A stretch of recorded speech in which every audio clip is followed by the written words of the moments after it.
नमस्कार साथियों, प्रतिभा फाउंडेशन के YouTube चैनल पर आप सबका हार्दिक स्वागत है। आज हम लोग स्टैटिक्स का फिर से एक नए सेशन में आए हैं और आज हम लोग देखेंगे प्रसिद्ध व्यक्ति, उनका जन्म स्थान, उनका डेट ऑफ बर्थ और सबसे खास जो एग्जामिनेशन हॉल में सबसे ज्यादा बार पूछा गया है, समाधि स्थल। जब उन्होंने अंतिम सांस ली तो उनके दिवंगत आत्मा को, उनके शरीर को कहाँ अंतः प्रवाह किया गया, इसके बारे में, इसके विषय में हम लोग आज जानकारी लेंगे। और एक दो अगर व्यक्ति छूट गए होंगे, कोई महापुरुष छूट जाते हैं तो आप लोग कमेंट बॉक्स में हमें याद दिलाइएगा, तो हम आपको जो है अगले वीडियो में इसे नोट डाउन कर देंगे। हालांकि मैंने वो सारे प्रश्न को लिए हैं जो किसी न किसी अलग अलग एग्जाम में पूछे गए हैं और कहीं ना कहीं किसी न किसी विषय से संबंध रखता है और खास भी है। उससे संबंधित डेट ऑफ बर्थ जो हम लोग सेलिब्रेट करते हैं उसको किसी और नाम से जाना जाता है। उसके साथ ही साथ मरणोपरांत उनका अंतिम देहवासन कहाँ हुआ, इसके बारे में एग्जामिनेशन हॉल में पूछा जाता है। एसएससी का एक प्रमुख टॉपिक में से ये भी है और स्टैटिक्स का ये भी सिलेबस के अंतर्गत आता है। तो समय ना बिताते हुए हम लोग स्टार्ट करते हैं और देखना स्टार्ट करते हैं कि क्या है क्या नहीं है। चलिए, पहला सवाल 1 नंबर सवाल से देख लेते हैं। सबसे पहले हम लोग महात्मा गांधी के बारे में जानते हैं। महात्मा गांधी जिन्हें हम लोग जो है बापू के नाम से जानते हैं, अपनी बापू है ना, एक लाठी के दम पे जो है भारत की आजादी दिला दी थी। इनका जन्म स्थान पोरबंदर गुजरात में है। 2 अक्टूबर 1869 ईस्वी में इनका जन्म हुआ था। आपको हम बता दें कि 2 अक्टूबर को अहिंसा दिवस मनाया जाता है। इसका यह मतलब है कि इस दिन भारत का एक राष्ट्रीय पर्व है। अहिंसा दिवस भारत का एक राष्ट्रीय पर्व के रूप में भी मनाया जाता है। अहिंसा का मतलब होता है हम लोग किसी के साथ लड़ाई झगड़ा नहीं करेंगे, बात विचार से जितनी हो सके समस्या होगा क्या करेंगे, समाधान करेंगे। इनका समाधि स्थान जो है राजघाट नई दिल्ली में पड़ता है। अभी भी ये समाधि स्थल जो है बहुत ही सजा सजाया और एक पर्यटक स्थल के रूप में नई दिल्ली में उपस्थित है। हम आप अगर जब भी मौका मिले दिल्ली जाने का तो इस जगह पे जरूर घूमिए, इनका वंदन कीजिए क्योंकि यह हमेशा पूजनीय है। चलिए, दूसरा देखते हैं पंडित जवाहरलाल नेहरू। पंडित जवाहरलाल नेहरू यह भारत के प्रथम प्रधानमंत्री रहे हैं।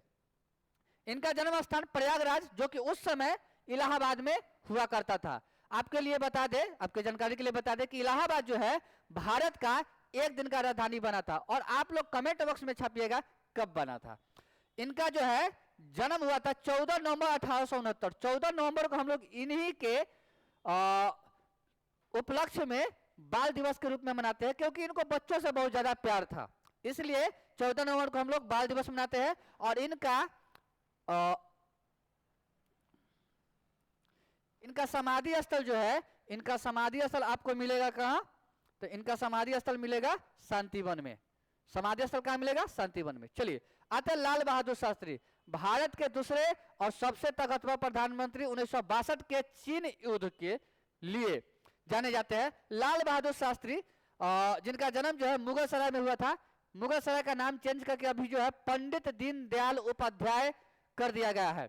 आपको बता दें 2 अक्टूबर 1904 ईस्वी में इस महान महापुरुष का जन्म हुआ था और 2 अक्टूबर को महात्मा गांधी का भी जन्म हुआ था। आपको बता दें इनका जो समाधि स्थल है ये विजय घाट में है। और विजय घाट इसलिए कहा जाता है इनको क्योंकि 1962 के चीन भारत युद्ध में इन्होंने बहुत ही डटकर मुकाबला किया था। समझे। चलिए, नेक्स्ट अगला सवाल देखते हैं। Indira Gandhi, iron lady of India, Bharat के प्रथम महिला प्रधानमंत्री और सबसे ताकतवर महिला प्रधानमंत्री और सबसे अधिक वोटों से यानी मतों से जीतने वाले भी प्रधानमंत्री में से एक इंदिरा गांधी। इनका जन्म स्थान प्रयागराज में है, जो कि उस समय का इलाहाबाद हुआ करता था। 19 नवंबर 1917 ईस्वी को जन्म हुआ था। 1917 ईस्वी के बारे में एक बात याद रखिएगा कि 1917 ईस्वी को बोल्शेविक यानी रूसी क्रांति भी हुआ था। यह भी एग्जामिनेशन हॉल में आपसे पूछा जाता है कि रूसी क्रांति कब हुआ था, तो 1917 ईस्वी में हुआ था। उसका एक और नाम क्या है, तो बोल्शेविक क्रांति है। चले, शक्ति स्थल इनका इसलिए नाम दिया जाता है क्योंकि ये बहुत ही शक्तिशाली प्रधानमंत्री में से रही है। इनके शासनकाल में आपातकाल लगाया गया था 1974 से 78 तक में। चलिए आगे बढ़ते हैं। चौधरी चरण सिंह। चौधरी चरण सिंह जो है एक किसान नेता थे। इनका जन्म हापुड़ के उत्तर प्रदेश में हुआ, उत्तर प्रदेश के हापुड़ में हुआ था। 23 दिसंबर 1902 ईस्वी में इनका जो है जन्म हुआ था। 23 दिसंबर को जो है हम लोग किसान दिवस के रूप में मनाते हैं। बिल्कुल सही है। चौधरी चरण सिंह को एक किसान नेता के रूप में माना जाता है और इनका जो है समाधि स्थल किसान घाटी में है। यह एकमात्र ऐसा प्रधानमंत्री है जिन्होंने संसद का कभी भी दरवाजा नहीं खटखटाया, कभी भी नहीं टेका। ये सवाल भी पूछा जाता है कि ज्ञानी जैल सिंह जो है इनका जन्म स्थान संधवा में हुआ था 5 मई 1916 में। एकता स्थल इनका जो है समाधि स्थल है। चलिए गुलजारी लाल नंदा, एक ऐसा प्रधानमंत्री जिनके शासनकाल में झंडा झुका तो झुका ही रह गया और सबसे प्रथम नहीं लगातार 2 बार उप प्रधानमंत्री बनने वाला प्रथम व्यक्ति। सियालकोट उस समय का पाकिस्तान, सियालकोट पंजाब जो उस समय अभी भी ये जो है पाकिस्तान में पड़ता है और उस समय भी पाकिस्तान में ही पड़ता था। इनका जन्म स्थान जो है सियालकोट पंजाब में हुआ था। 4 जुलाई 1898 ईस्वी को इनका जन्म हुआ था, जबकि भारत का आजादी 1947 में हुआ था। तो आप समझ सकते हैं कि उस समय पाकिस्तान में ही रहा होगा। आजादी में पाकिस्तान, अफगानिस्तान ये सब जो है मिलकर बांग्लादेश ये सब जो है लड़े थे हम लोग अंग्रेजों से। बाद में हम लोग जो है डिवाइड हुए, वितरण हुआ हम लोगों का। और इनका जो है समाधि स्थल नारायण घाट में पड़ता है। अगला सवाल देखते हैं। मोरारजी देसाई, भारत के सबसे अधिक उम्र में प्रधानमंत्री बनने वाले एक शख्स मोरारजी देसाई। इनका जन्म स्थान वलसाड है। 29 फरवरी 1896 ईस्वी को इनका जन्म हुआ था।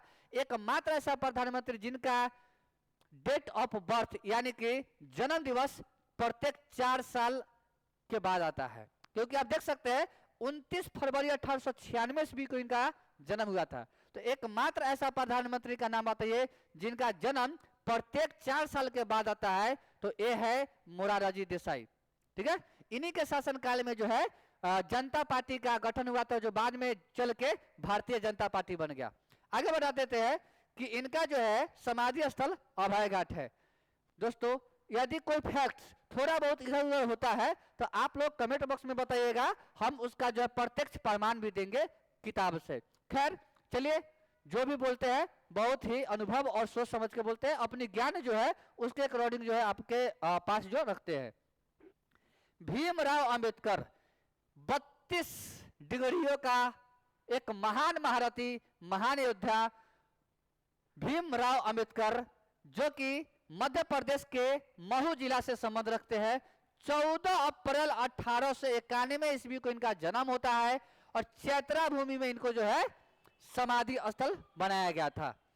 भीमराव अंबेडकर कोई पहचान का मोहताज नहीं है, भारतीय संविधान का निर्माता है और अपने आप में एक हस्ती ऐसी है जो आने वाले कल में फिर एक ऐसे शख्स आएगा या नहीं आएगा जिसके बारे में कल्पना करना भी मुश्किल है। खैर जगजीवन राम जो है इस चंदवा आरा, जो कि आज के बिहार में पड़ता है, यहाँ इनका जो है जन्म हुआ था। इनको जो है बापूजी के नाम से भी जाना जाता था, जगजीवन राम को। 5 अप्रैल 1908 ईस्वी में इनका जन्म हुआ था और समता स्थल में इनका जो है समाधि स्थल है। डॉक्टर राजेंद्र प्रसाद, इनका जन्म स्थान बिहार के सिवान जिला के छपरा के नजदीक एक जीरादेई गांव है, वहां हुआ था 3 दिसंबर 1884 ईस्वी को। 3 दिसंबर को दिव्यांग दिवस भी मनाया जाता है। महाप्रयाण घाट इनका जो है समाधि स्थल है। भारत के प्रथम राष्ट्रपति भी है, भारत के प्रथम राष्ट्रपति भी डॉक्टर राजेंद्र प्रसाद सिंह है। चलिए अटल बिहारी वाजपेयी, सत्ता आएगी सत्ता जाएगी, आने जाने का क्रम चलता रहेगा, देश नहीं झुकना चाहिए, है ना। चलिए इनका जन्म स्थान ग्वालियर असम में हुआ था। 25 दिसंबर 1924 ईस्वी को जो है इनका जन्म हुआ था। इनके जन्म दिवस के शुभ अवसर पर हम लोग सुशासन दिवस मनाते हैं। कहा जाता है कि इनके शासनकाल में सारा सिस्टम जो है एक सुव्यवस्थित तरीका से चलने लगा था, इसलिए इनके जन्म दिवस पर हम लोग सुशासन दिवस मनाते हैं। इनका जो है समाधि स्थल स्मृति स्थल में पड़ता है। एपीजे अब्दुल कलाम भारत के प्रथम इंजीनियर, राष्ट्रपति और एक ऐसे शख्स जो बचपन में पेपर बेचा करते थे, आगे चलकर भारत के राष्ट्रपति बने, 11वें राष्ट्रपति बने। धनुषकोडी तमिलनाडु में इनका जो है जन्म हुआ था 15 अक्टूबर 1931 ईस्वी को। 15 अक्टूबर को इनके जन्म दिवस पर कौन सा दिवस मनाते हैं ये आप लोगों को बताना है। रामेश्वरम जो है ये श्रीलंका और तमिलनाडु के सबसे लास्ट कॉर्नर जो है कन्याकुमारी की तरफ पड़ता है, वहां है, वहीं इनका जो है समाधि स्थल है। आप लोग भारत का मैप एक बार पढ़ लीजिएगा, और हम कहते हैं प्रत्येक स्टूडेंट को भारत का मैप हर हाल में एक बार पढ़ना चाहिए। इससे आपको जो है आंख मूंद के दुनिया देखा जा सकता है। इसलिए हम आपसे सलाह देंगे कि आप एक बार 20-30 मिनट का कोई वीडियो है यूट्यूब पर पड़ा हुआ है बहुत सारा, मेरा नहीं है किसी का भी है, उससे एक बार भारत का मैप को पूरा जरूर, कम से कम कोस्टल एरिया को जरूर हर हाल में पढ़िए। अगर कंपटीशन का तैयारी करते हैं आप तब। आइए राजीव गांधी के बारे में जानते हैं। भारत के सबसे नवयुवक प्रधानमंत्री और सबसे अधिक मतों से जीतने वाले प्रधानमंत्री राजीव गांधी। इनका जन्म स्थान मुंबई में हुआ था 20 अगस्त 1984। 20 अगस्त को हम लोग जो है सद्भावना दिवस मनाते हैं, सद्भावना दिवस मनाते हैं। वीरभूमि में जो है इनका समाधि स्थल है। अब सबसे अंत में देखते हैं नरेंद्र दामोदर दास मोदी, भारत के सबसे, पूरे वर्ल्ड के सबसे ताकतवर प्रधानमंत्री। वडनगर गुजरात में इनका जन्म हुआ था 17 सितंबर 1950 ईस्वी को। फिलहाल अभी ये जीवित है तो इनका समाधि स्थल बताना असंभव है। खैर चलिए, तो ये एक टॉपिक था जो आपको बहुत ही ज्यादा कहीं ना कहीं पूछे जाती है, और इस टॉपिक में केवल मैंने वो सब शब्द नहीं लिए हैं जो जरूरत की है, मैंने बहुत ज्यादा एक्स्ट्रा जो है आपके सामने जो है एक्सप्लेन किया है। आप कोई भी यूट्यूबर को देखिएगा, यूट्यूब पर वीडियो देखिएगा तो आपको लगेगा केवल उसने क्या किया है, व्यक्ति और उससे संबंधित जो है समाधि स्थल को बताकर अपने वीडियो को समाप्त किया है। मैंने ऐसा नहीं किया, जो भी फैक्ट आया उसको हमने क्या किया, डिटेल करने की कोशिश किया है। तब तक के लिए बेटा आप लोग हमारे चैनल पर मिलते रहिएगा, ऐसे ही प्यार बनाए रखिए। बहुत जल्द हम आपके सामने जो है फिर से 2K 2000 सब्सक्राइबर का केक काटने वाले हैं, और ये सब आप लोगों के सहयोग से ही हो रहा है। बहुत बहुत धन्यवाद। Love you all, bye bye.